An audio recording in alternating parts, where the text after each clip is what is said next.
Well, you say there's an attack on Christmas, and by an extension, it turns to be an all-out attack on Christianity in an effort to destroy Christianity. Well, number one, as you as a Christian should know from history, destroying an idea doesn't work. Or do we ignore the persecution of Christians by Rome when it was still pagan? So, you know that's a fallacy right there. Could it be that the secularization of our society has to do with a reaction to the Christians attempting to force their religious beliefs into law? Case in point, things like school prayer. Why do people want it?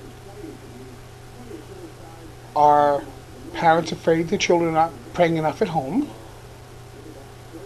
Or, more on topic, evolution. Right-wing Christians want evolution and creationism taught in science. Is this information not available anywhere else? Students in general public schools up through high school might spend,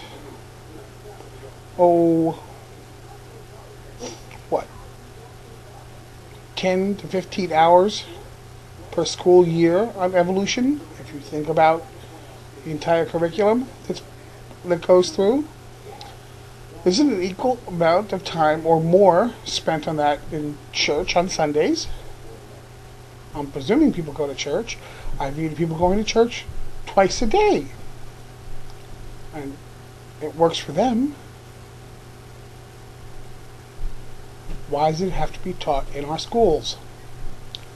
I have no problem with, say, a Bible study club forming on school premises.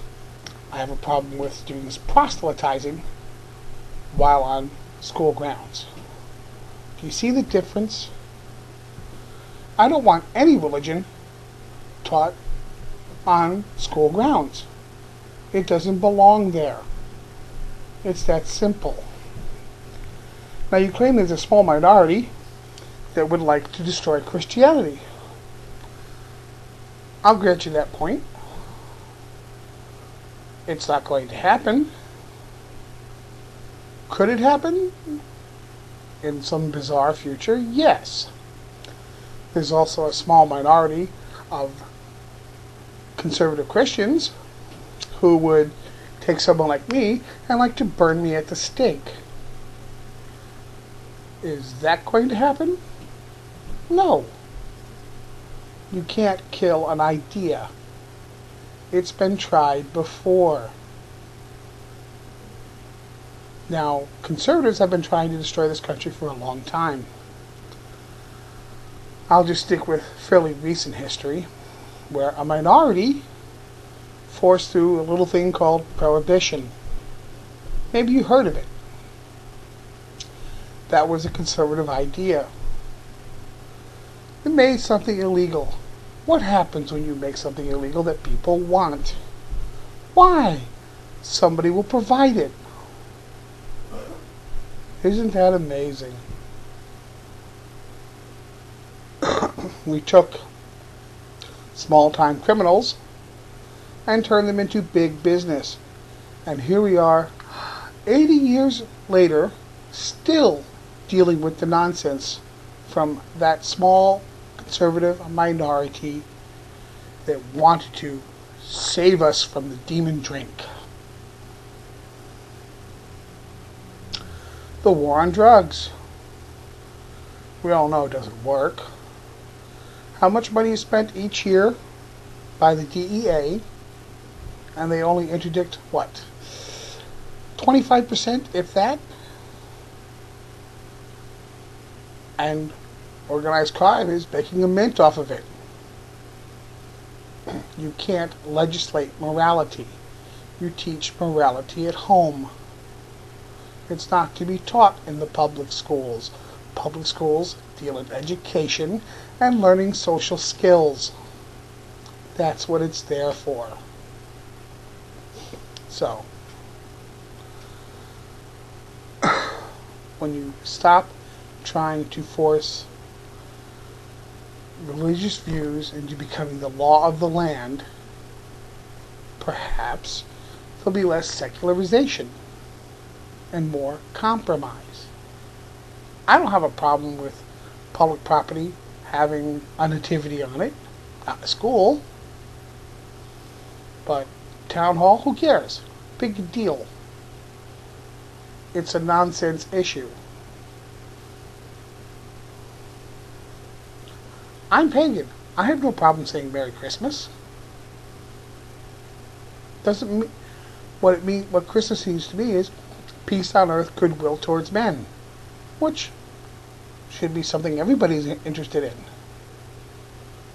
You want to drive home, it's about the birth of Christ. It's a holiday older than Christ. And it should, the spirit of it should be concentrated on, not how each particular religion celebrates it. That's what you need to get straight. I can go on. We can go into deep history. Talking about gays and how they've been around since Greek time and before, long before the birth of Christ.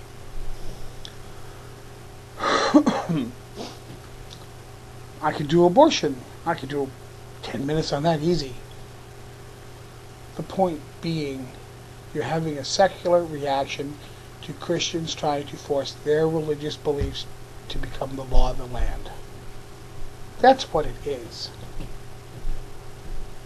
By the way, of the 600 recognized sects of Christianity in this country, I believe it might be 600, it might be more, which particular branch do you belong to? I'm just curious. Now, if you'd like to debate all these issues, I'm with you on it. And I think I made an intelligent response to you. We'll see what you think, though. Have an adequate night.